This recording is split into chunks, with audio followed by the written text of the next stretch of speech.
Good evening and welcome to Newswatch. Trust you're doing well this evening. Thank you for joining us for the latest updates tonight. My name is Tonny Omondi and our sign language interpreter is Boniface Murithi. Now let's begin with our top story tonight. And President HopeTvKenya has ordered investigators probing alleged loss of funds at the Kenya Medical Supplies Agency KEMSA to expedite investigations within 21 days. Addressing the nation, President Kenyatta condemned corruption at the government institutions, saying no one will be spared regardless of their political or social status. His comments come in the wake of media reports that COVID-19 funds were stolen at KEMSA, attracting widespread condemnation from leaders across the political divide. In his address, President HopeTvKenya has extended the nationwide dusk to dawn curfew by a further 30 days as part of strategies to curb the spread of coronavirus. Our reporter Patroba Ojwang begins our bulletin tonight with this report. President Uhuru Kenyatta has directed investigative agencies to get to the bottom of the alleged loss of COVID-19 funds and issue findings of the same in 3 weeks. This follows pressure from various quarters days after reports that COVID-19 funds were allegedly misappropriated and looted, with the Kenya Medical Supplies Agency KEMSA being put on the spot. In fact, we are reporting more recoveries in some instances than infections. During his 11th COVID-19 address to the nation from State House, Nairobi, the president vowed that no one linked to the scandal will go scot-free, adding that his government is committed to the accountability of public funds. In line with my stated public policy on zero tolerance to corruption, I want to once again reiterate that all persons found to be prima facie culpable as a result of those ongoing investigations should be brought to book, notwithstanding their public office or their political, and for that matter, their social status.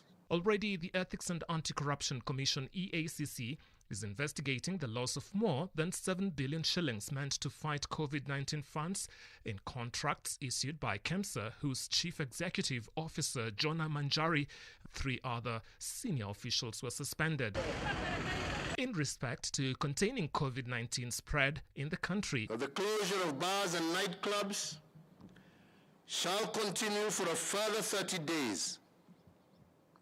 However, the prohibition against the sale of alcohol by licensed hotels with residents is today vacated. In the next 30 days, I have also directed that the Ministry of Health, in conjunction with all bar owners, will develop self-regulating mechanisms as part of their civic responsibility to their clientele in order to allow their resumption. The latest extension of closure of bars is the second after he gave similar directives during his last address, following concerns by the Ministry of Health that some of the people were visiting restaurants and flouting the measures put in place to contain the virus. The president has also called for the establishment of a national reference group, which should position healthcare as a driver of the manufacturing sector. He said some strides have been made when tackling the pandemic, adding that although Kenya has tried flattening the curve, there are still challenges being experienced since the infection is shifting to counties and rural areas. That tens of thousands of Kenyans in need have also had access to direct intervention through weekly cash transfers to them and their families, to ensure that the most vulnerable in our society are able to overcome and withstand this crisis. Added to this, we have the hundreds of thousands of Kenyans currently engaged in our kazi mtaani. Again, engaging and meaningfully engaging our young people in civic duty and responsibility across the length and breadth of our country. In 6 months of battling the disease, Kenyatta said the infection rate had dropped drastically from a high of 13% to 8% in August, and further announced Wednesday's COVID-19 numbers. Trouble Juang, Hope TV Newswatch. Doctors in Nairobi County have called off their strike after signing a return-to-work formula. The doctors under the Kenya Medical Practitioners and Dentists Union, KMPDU, have signed a memorandum of understanding with the Nairobi Metropolitan Service, NMS, and the Nairobi County government, which saw various issues addressed. In the return-to-work formula signed this evening, KMPDU Nairobi branch chairperson said from September, doctors will now be able to access health covers through NHIF whenever they fall sick. Other agreements in the return-to-work formula is that NMS, in partnership with the Nairobi County government, have agreed to promote and designate all Nairobi County doctors to their right job groups. At least 187 doctors have been promoted to new job groups effective September this year.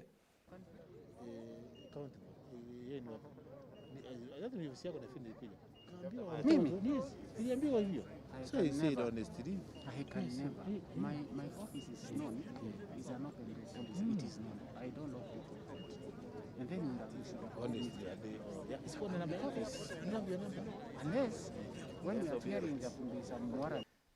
University students have threatened to hold nationwide demonstrations from next week if the government, through the Ministry of Education, fails to provide a way forward on how tertiary institutions should resume learning. The student leaders from various universities across the country, led by Kenya University Students Organization, KUSO President Albert Maloba, and Nairobi University Students Chairperson Ann Mvurya, said the education sector in the country is in jeopardy, with students facing economic difficulties back at home. The leaders have demanded that higher learning institutions should start a phased reopening beginning mid-September. Dickens Luvanda has this report. After staying at home for close to 6 months due to COVID-19 pandemic, university students are now demanding for the immediate resumption of learning activities in all tertiary learning institutions across the country. The education sector cannot be jeopardized, and as it stands, the Ministry of Education is holding hostage the future of over 300,000 comrades in this country. And this is unacceptable, it is uncouth, and we are not going to be party to whatever they are saying. The Ministry of Education was given direction by the President to come up with a new calendar. But instead of coming up with a new calendar, they tell us that a calendar has been lost. Which calendar has been lost? University student leaders have already petitioned Parliament in regards to the resumption of learning activities, accusing Education Cabinet Secretary Professor George Magoha of failing to listen to them, yet they are the major stakeholders in the education sector. Coronavirus does not affect university students. Comrades, power. And that's why we are here to ask Magoha, that CS Magoha, to review and revisit that decision. There have been several committees that he has made in his office, and we have seen some of these decisions that they have gone through. They have not even involved the direct stakeholders, the students who are university student leaders. We can have a way that all students are being incorporated in learning, because online learning is not working completely for every student. And we are asking that the Ministry of Education to consider technical courses that really require students to be in school.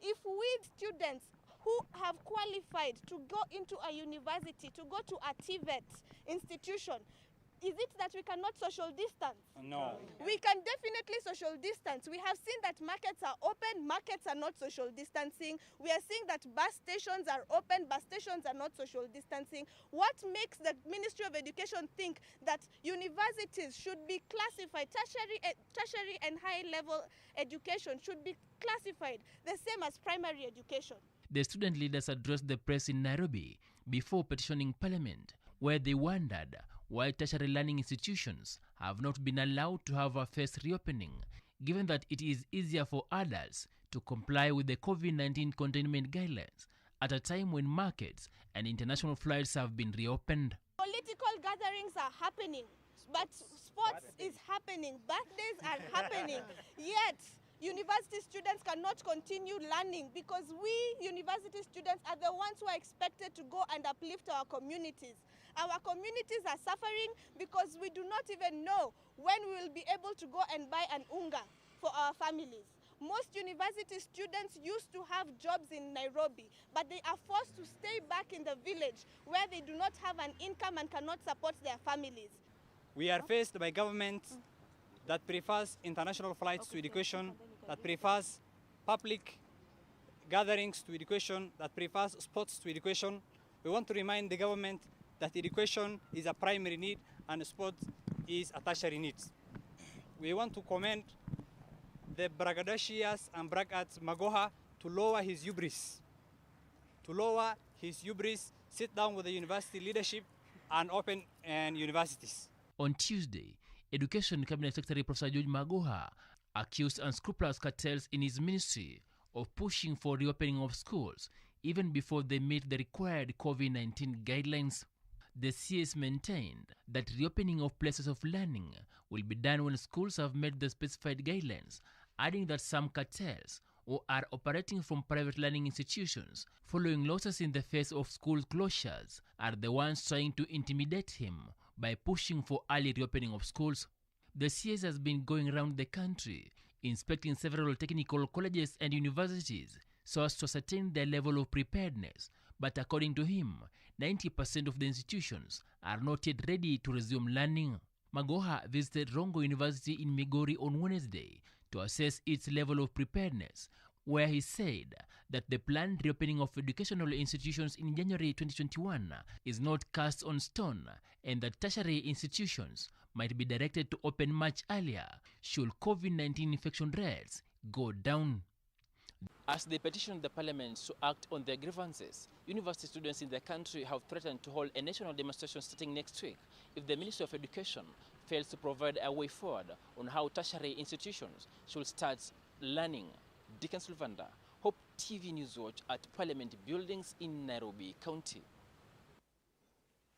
As Kenya marks 10 years since the new constitution was promulgated, religious leaders under the Dialogue Reference Group have called upon the president, together with his executive, to push for a culture of constitutionalism, morals, values and ethics to take root in the nation to replace the current culture of corruption, greed and lawlessness seen in the country in order to fully implement the Constitution of Kenya 2010. The leaders have also decried lack of accountability and transparency in the usage of COVID-19 funds in the country, calling on the government to act and bring corruption culprits to book. Faith Imani Mugo has the report. The group, comprising of interreligious leaders, have decried that corruption has been the main enemy in fully implementing Constitution of Kenya, calling upon the judiciary to work towards weeding out its corrupt officers. In the recent past, the judiciary led by Chief Justice David Maraga and the Law Society of Kenya continued to mount pressure on President Uhuru Kenyatta on the same subject. To the President and his executive, the executive deals decisively with the corrupt and the corruption we see and you promise to do, and resist the temptation to manipulate other arms of government. And we especially urge you to complete the process of appointment of the 41 judges nominated by the Judicial Service Commission to ease or to make court act fast on many cases that are still lying. The leaders have, however, faulted the executive for not doing enough to incorporate the judiciary, saying that even the overall oversight role of the parliament has been severely eroded, reducing both houses to mere rubber stamps, causing Kenyans to continue suffering from the effects of leadership that lacks integrity. Constitutional commissions have largely underperformed, with accusation that appointment to their boards are largely made to reward political party cohorts, which reduce their commitment to the mandates of the bodies. Though Kenyans embraced the devolutions as a means of reducing overlordshipness of the central government, the executive is currently clawing back on the gains and it's growing larger every day. The leaders have pointed out that Kenyans have shown partisanship and have come out to defend their political leaders, tribesmen and allies, as opposed to defending the constitutional values and principles, adding that shortcomings that hindered the 2017 general elections have not been addressed. Elections are still divisive, violent, expensive, and mostly lack transparency and fairness. Recognizing this, therefore, we reiterate, for a better Kenya, we require a greater sense of constitutionalism, not necessarily different constitution. The leaders have appreciated the institutions that have in the past 10 years embraced the new dispensation of the Constitution, asking Kenyans to pray to God with the words of the national anthem as they recognize the supremacy of the Almighty God in implementing the Constitution. Faith Imani Mugo for Hope TV Newswatch. The Machakos Town Member of Parliament Victor Munyaka has slammed the ODM party following its statement on the alleged loss of COVID-19 funds and the corruption scandal facing the Kenya Medical Supplies Agency KAMSA. ODM Secretary General Edwin Sifuna dismissed media reports regarding the alleged graft, saying the media was sensationalizing the matter and asked relevant agencies to investigate and confirm if indeed the monies were lost. However, while commenting on the matter, Victor Munyaka has faulted the ODM party, saying it's defending corruption instead of calling for an immediate probe into COVID-19 funds theft allegations. Secretary General wa ODM anaitwa Sifuna akisema hakuna pesa imepotea. Na sisi tunaona madaktari wakienda on strike, wakigoma kwa sababu hajalipwa pesa zao. Hata wajapewa ile uniform ya kupatia hao protection. Then Sifuna as the strength ya kusema ati hakuna pesa imepotea. Na tunaona pesa imepotea in form of billions. Sasa kama mtu anaibia wagonjwa pesa ya wagonjwa, sasa ni kitu gani ingine hawezi ku. Let's now take a short commercial break on news, or she'll be back shortly with more stories. Keep it Hope TV.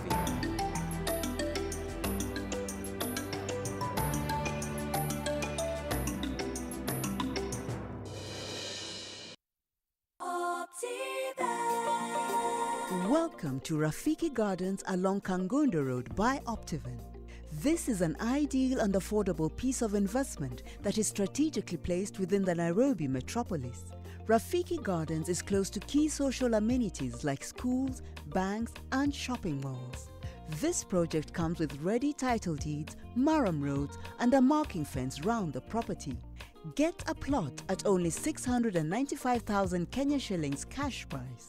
You can also pay a 50% deposit and pay the rest in 6 months installments. Call us today on 0702 8310 83 or visit www.optivan.co.ke.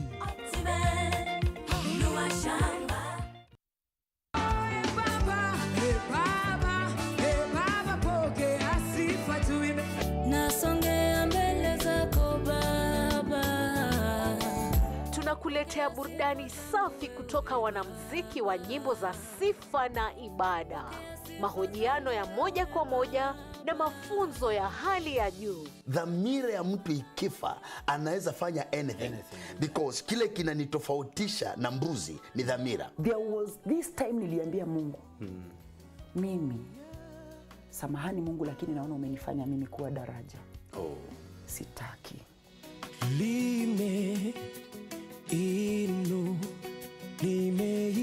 Ni mahali pa uchipuzi na ulezi wa vipaji. Mwimbaji anaweza itisha akitaka, lakini unajua hiyo ni sauti hajanunua. Hujanunua, hiyo ni umebarikiwa nayo. So hiyo unaweza mupeane aidha bure ama. Lakini hii pande nyingine sisi tupe invest, ni investment tunaona. Tunabeba mwili, lakini mimi sikujua hii ni maagano nafanya. Ungana naye Mwalimu Shaban Brima kila Ijumaa saa 2 jioni na marudio kila Jumamosi saa 10 jioni. Machozi ya furaha nishangaze baba, mashuhuda wangu watambua wewe ni Mungu.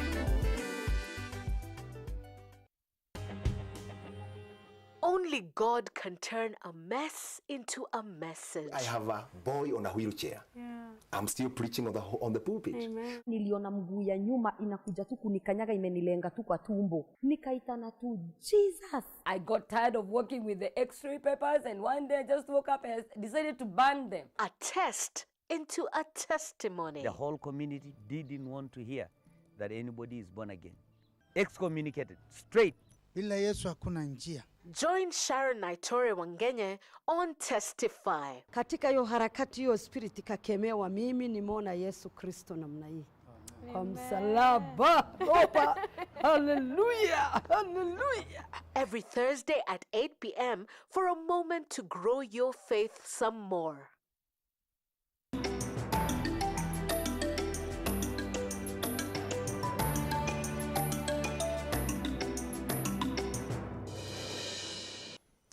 Welcome back to Hope TV News Watch. Now, Deputy President William Ruto has asked leaders to shun politics of ethnicity, division and hatred, saying it risked polarizing the country. Speaking at his current residence when he met with a section of Kajiado County leaders, the DP dismissed a notion of using tribal chiefs to propagate a political agenda.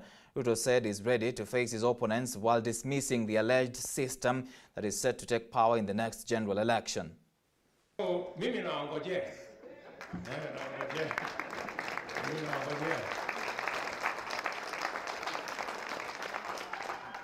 Sindio?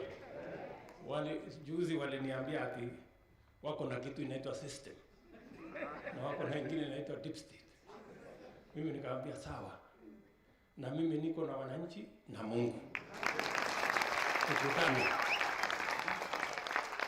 Tukutane. Ama namna gani? Si namna hiyo? Namna hiyo. The line is drawn. So siasa yetu ya Kenya tusikubali irudi mahali ya mgawanyiko na chuki na ukabila na kusema ya kwamba watu wanagawana kwa vikundi ya kabila hii na kabila ile. No. Najua kuna watu wengi, kuna msukumo mkubwa sasa. Msukumo ya kwamba kila kabila iwe na tribal chief yake. Ndio hawa ma tribal chief wakikutana mahali fulani ati wanaamulia wale wengine. Sisi tunataka tuwaambie, my friend, kila Mkenya atajiamulia. Hakuna mwenye kuamulia mwingine. Nini mtangojea kuamuliwa? Wajinga waliisha wa kuamuliwa. Kila mtu siku hizi hapo chonjo Kenya anajua kujiamulia. So hiyo siasa ya kutusukuma eti tujenge tribal chiefs ati ndio waende watuamulie wakiketi mahali fulani, sisi tunawaambia hiyo siasa hatuko. Tuko siasa ya chama ya kitaifa, mahali maoni ya kila Mkenya inasikizwa, mahali kila mtu ako na uhuru ya kujiamulia. Now, a research report released by HopeTvKenya says female touts in the public transport sector are facing stigmatization during COVID-19 pandemic, as the sector was greatly affected by the COVID-19 pandemic. As our reporter Grace Ongui tells us, it's been a difficult period for women working in this sector as they try to balance responsibilities. Even as the country and the world continue to grapple with the effects of the COVID-19 pandemic, the effect of the deadly virus has been harsher for some. The wake of the pandemic has seen people lose their jobs, and some have experienced reduced wages and allowances. The transport industry has been adversely affected due to the nature of direct interactions of commuters. A research conducted by a Pan-African initiative, FLON, has come up with a report on the implications of COVID-19 on women professionals on the Kenya public transport sector. The report was done in the Nairobi metropolitan area reveals that women in the matatu industry have had a difficult time during this pandemic, as they have had to run their businesses while at the same time running their homes and taking care of children. Generally, the pandemic has heightened poor mental state of many due to. Okay, we do apologize for that sound hitch there. Migori Governor Okoth Obado is set to be arraigned in court on Thursday after he was arrested alongside his children after the DPP said the government, Obado, indirectly received 73.4 million shillings from companies that traded with the county government during his first term in office. The governor has been transferred to Nairobi, where the case will take place. Mark Kimondo reports.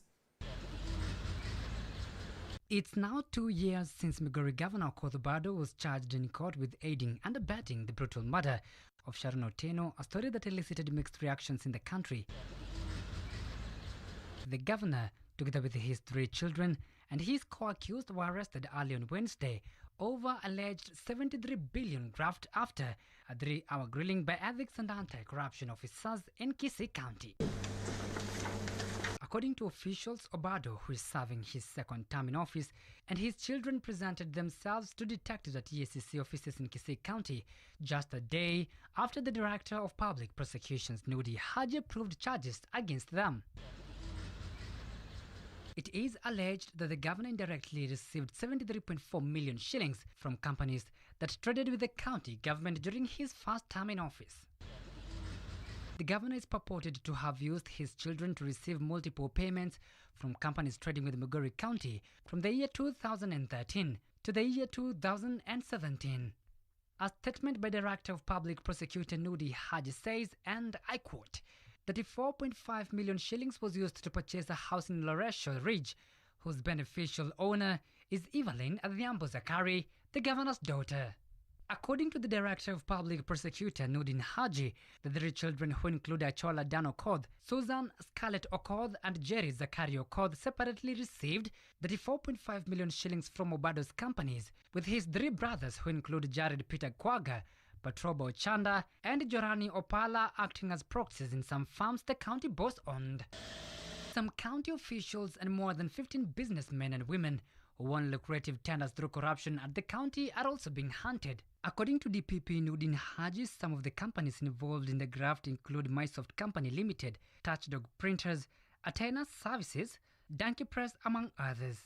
Mark Kimondo, Newswatch, Nairobi. Now, 3 Ukambani governors, Professor Kivutha Kibwana of Makueni, Dr. Alfred Mutua of Machakos, and their Kitui counterpart, Charity Ngilu, have held their first ordinary summit meeting of the Southeastern Kenya Economic Bloc in Machakos, where they discussed development of modalities to enhance inter-county trade, identification of priority programs, marketing of the bloc as a key investment zone, infrastructure development to expand interconnectivity of the region for ease of doing business and movement of people. The 3 leaders agreed to establish a technical committee comprising trade CECs, as well as create a cabinet portfolio from each county to drive the agenda of the bloc. Governor Kibwana said the bloc is eyeing 4 billion shilling grant from the Global Climate Fund, which, if approved, will fund several mega dams in the region, besides funding climate start agricultural projects. Because that we are very mature in a very democratic manner. And we have decided that at the end of the day, we have to work together, regardless of our ambitions. Na ambition ni nzuri sana. Kwa hivyo mimi nitaendelea kuitisha kiti, Profesa Kibwana ataendelea kuitisha kiti, wengine wataitisha kiti, lakini sisi tunataka ya kwamba pale mwisho tutakuwa na kiongozi mmoja kutoka eneo letu ambaye ndiye atakuwa naomba kiti awe rais. Na huyo atakuwa ni yule kiongozi ambaye anaweza pigiwa kura na Wakenya wote, sio watu wa Ukambani peke yake, kwa sababu uweze kuwa rais wa Kenya ukiwa na kura za Ukambani peke yake. So we will be supporting the person who is sellable. Nimesimama karibu na Dr. Mutua, na yeye anaomba kuwa rais wa Kenya, na mimi vile vile ninaomba wa Kenya kuwa rais wao. Na tunajua kwa sababu sisi wajinga kwamba huwezi kushinda na kura za mahali pamoja. na hata ungeweza kushinda na kura za mahali pamoja, ingekuwa kwamba tunaendeleza ukabila. Na tunataka kiongozi awe ni kiongozi wa Wakenya wote kwa ujumla.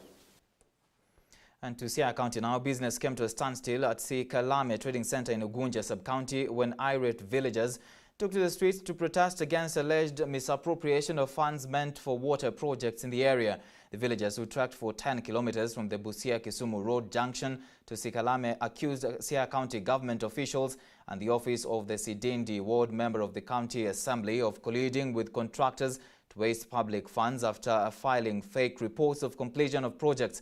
Speaking to the media outside the Sikalame MCA office, the demonstrators led by John Omondi Oramba and human rights activist Frederick Ojiro called on the government to send in a team of independent investigators to audit the expenditure of the Siaya County government's water department.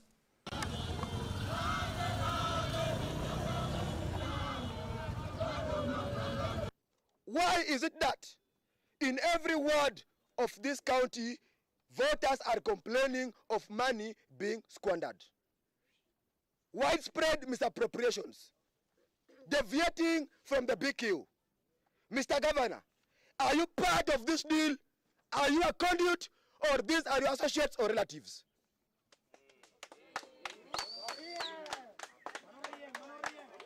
We want the county government of Siaya to publish the names of the companies and the beneficiary owners. If that money was used properly, that money was enough to dig water, drill water, and even raise it up so that it is supplied to the villages.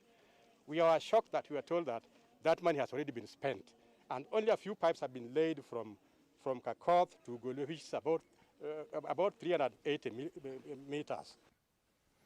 All right, News Watch takes another short break. When we come back, we'll be looking at business news.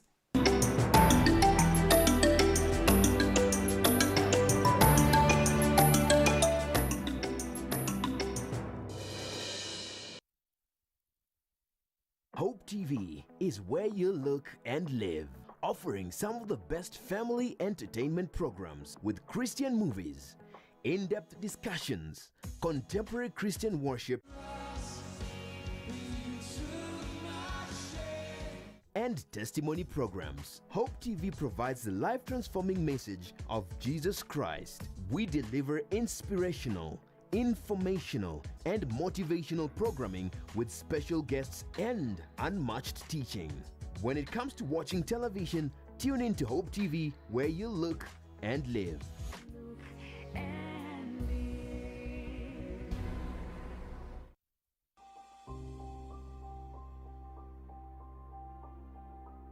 Coronavirus COVID-19 is a respiratory virus spreading across the world. The infection is spread from droplets of coughing and sneezing of an infected person, touching or shaking hands, or being in contact with contaminated surfaces or objects with the virus. The signs and symptoms are fever, coughing, headache, body ache, difficulty in breathing. The disease can be prevented by regularly washing hands with soap and running water. Avoid close contact with people who have flu-like symptoms. Avoid handshake, hugs, and kissing. Also, protect yourself by covering your mouth or nose using a disposable tissue while coughing or sneezing. If you experience these symptoms and you had traveled or been in contact with a person from a country reporting COVID-19, you should isolate yourself for 14 days. Dial *719# or call 719. This message has been brought to you by the Government of Kenya and its partners.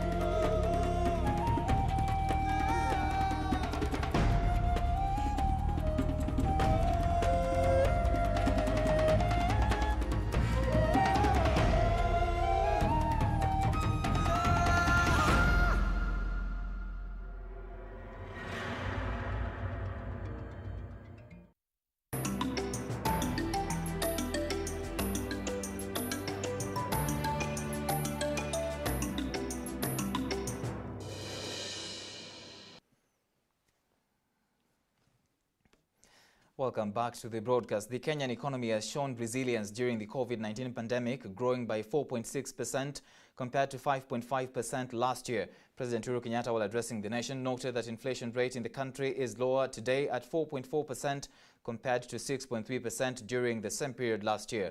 Joe Jesse reports. Kenya's economy has shown resilience as it surges through the pandemic, owing to the remodeling of different businesses with different sectors, including horticulture, banking sector, farming and export, surprisingly registering growth in the period. President Uhuru Kenyatta, in his address, noted that the horticulture earning alone jumped to 81 billion Kenya shillings between January and June 2020, compared to 76 billion Kenya shillings for a similar period in 2019. We have done much better than we expected. For instance, even under COVID, our economy is growing at 4.6% compared to 5.5% at the same time last year.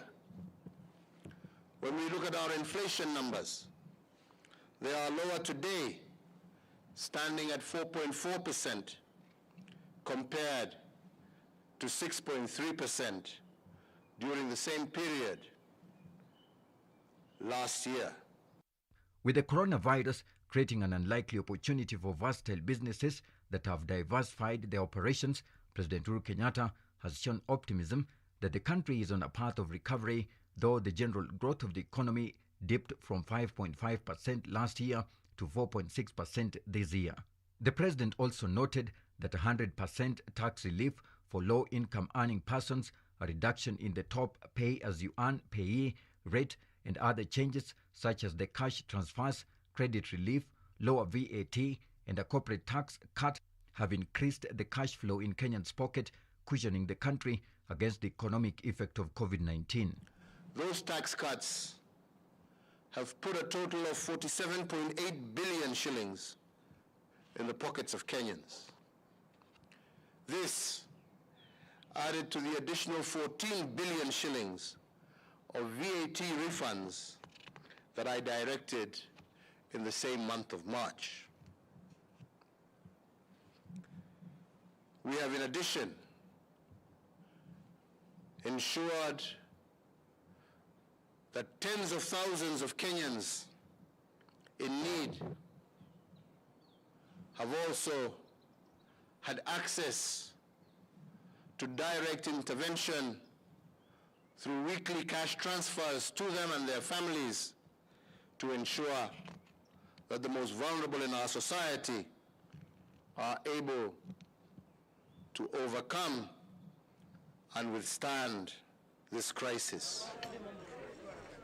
With the government tomorrow set to announce the new protocol in the importation of second-hand clothes, commonly known as mitumbas, the lifting of the ban on mitumba clothes is a welcome to the sector that has been in distress following the ban of mitumba clothes, with a lot of direct and indirect employments halted. Kenya's garment industry employs at least 500,000 workers. The ban on the sale of second-hand clothing, otherwise known in Kenya as mitumba, is herewith lifted, and details of how this will be operated and the protocols for the same will be announced by the government tomorrow. As COVID-19 cases in the country stabilize, the president has also come to the rescue of restaurants and eateries, extending the closing time by an hour to 8 p.m. That the closing time for restaurants and eateries be and is hereby varied by 1 hour from 7 p.m. to 8 p.m. effective the 27th of August 2020. Reporting for Hope at TV News Watch, I'm Joe Jesse. The government, in its efforts aimed at protecting livelihoods, has identified agriculture insurance as part of a broader risk management framework and as a key strategy to de-risk agriculture. To this effect, Ministry of Agriculture, Livestock and Fisheries and Cooperative CS Peter Munya said that during the 2019 long rain season, 409,000 farmers in 27 counties were insured at a total risk value of 2 billion shillings. Speaking at a Nairobi hotel during the release of crop insurance compensation to farmers for the 2019 crop season losses, Munya said that as per requirement, the crop loss assessment was done through crop cutting at the end of the seasons, and the results indicated that out of the 409,000 farmers insured, 25,228 farmers experienced crop losses and have claims amounting to 117 million shillings. The CS said that insurance is expected to contribute towards a long-term transformation of farming from subsistence to commercial agriculture. The ministry will support from partners in the insurance sector, develop the crops and livestock insurance programs to supporting farmers across access and agricultural insurance. Comprehensive crop insurance program covers various crop enterprises, starting with the main food crops, namely maize, pulses, and Irish potato.